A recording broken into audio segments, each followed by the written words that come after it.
There is a stone block in Lebanon that weighs so much it no longer feels like architecture.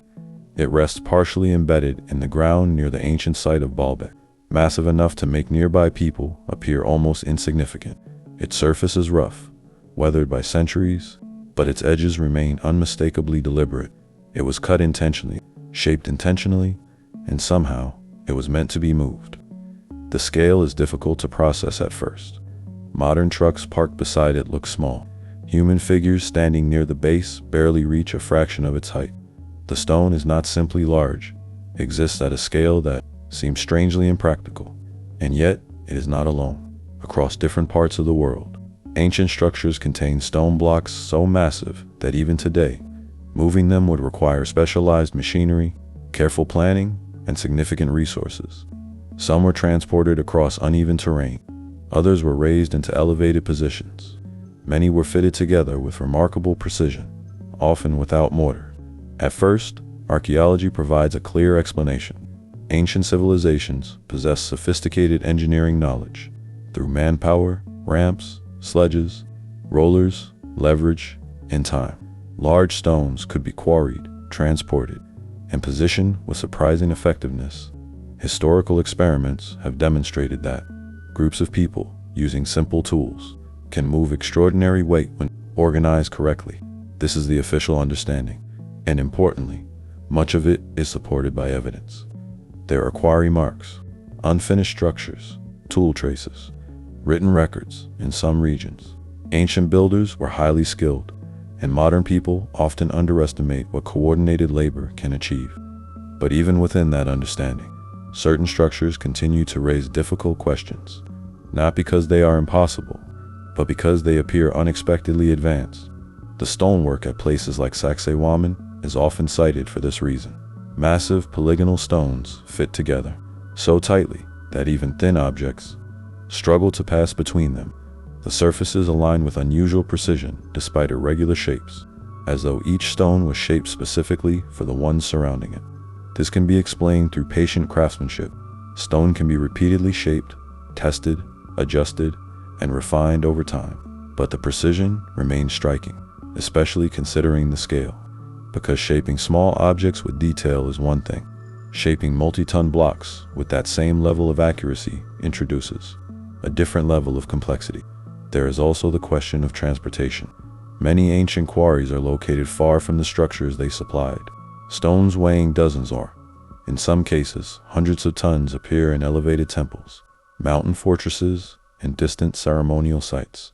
The accepted explanation is again rooted in engineering. Logs, sledges, lubricated pathways, inclined ramps, coordinated teams, all plausible, and in controlled conditions. Modern reconstructions have shown that such methods can work, but there is a subtle distinction between possibility and practicality. A method being theoretically capable does not necessarily explain how it was repeatedly applied at large scale across difficult terrain and over extended distances, especially when some structures appear to require extraordinary consistency. Because moving one large stone is an achievement, moving many, aligning them precisely, and integrating them into stable structures that survive thousands of years suggests something more systematic, not necessarily lost technology, but perhaps a level of engineering organization that is not always fully appreciated. There is also the matter of chronology. Some ancient stone structures appear more difficult to construct than buildings that came later. Earlier civilizations, in certain cases, created foundations and stonework of astonishing scale, while later cultures in the same regions used smaller materials and simpler methods. This creates an unusual impression. One might expect engineering complexity to increase steadily over time, but history does not always move in straight lines. Knowledge can fragment, techniques can disappear, priorities can shift. The official explanation for this often points toward economics and practicality. Later societies may not have needed or wanted to build at the same scale. Monumental construction requires enormous resources and centralized coordination. This is reasonable, and yet it still leaves the visual contrast unresolved. Why do some of the oldest surviving structures appear among the most difficult to replicate precisely today? Not impossible to replicate, but difficult enough that modern engineers continue to study them with fascination. There are also details in the stone itself that create further curiosity. In some locations, stones appear cut with remarkable smoothness. Corners align sharply, surfaces fit so precisely that the structures have endured earthquakes that damaged later buildings nearby. This durability is often attributed to intelligent design. Polygonal walls, for example, distribute stress effectively during seismic movement. Irregular stones interlock naturally, allowing flexibility without collapse. This demonstrates advanced understanding of structure and stability. But again, it raises another question. How did ancient builders discover and refine these methods so effectively without modern instruments? The answer may simply be time. Generations experimenting, building, improving, long periods of observation and accumulated knowledge. And perhaps that is the most important point. Ancient engineering was not primitive. It was different. It developed under different constraints, with different materials, and often with far more labor available than we instinctively imagine today. Still, certain sites continue to produce a quiet sense of imbalance between explanation and observation. Not contradiction, but tension, because when standing beside one of these massive stones, the mind naturally compares it to modern experience. The weight feels excessive. The effort required feels disproportionate, and yet the result exists physically, undeniably, in front of us, which means someone solved the problem, even if the full process is no longer completely visible. There is also the psychological effect of scale itself. Ancient monumental architecture often reduces the individual to near insignificance. Large stones amplify this effect.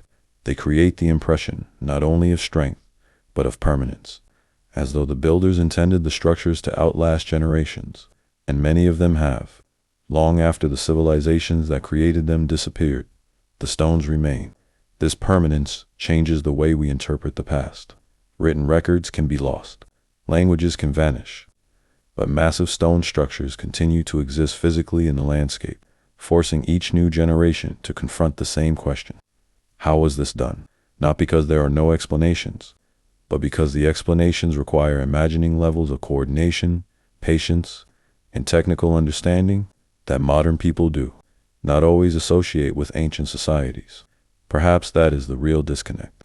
Not that the structures are impossible, but that they challenge assumptions about the capabilities of the people who built them, because history often frames ancient civilizations through limitation what they lacked, what they had not yet discovered, and yet these structures suggest something different, a world in which engineering knowledge could be highly refined. Without modern technology, a world where time, labor, and collective effort operated on scales we rarely experience today. This does not imply hidden machines or forgotten supernatural methods.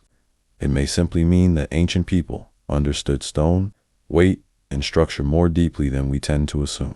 But even so, certain details remain difficult to fully reconstruct, and perhaps they always will, because methods can disappear even when results survive. The builders are gone. The tools are mostly gone. The systems that organize the work have faded into fragments. Only the stones remain, silent, immovable, still fitted together with a precision that continues to draw attention thousands of years later. And perhaps that is what makes these structures feel so unsettling. Not that they are impossible, but that they force us to reconsider what human beings were capable of long before modern technology existed. Because if ancient civilizations could shape, transport, and position stones on this scale, then the question is not only how they did it, but how much else they understood that we no longer fully see.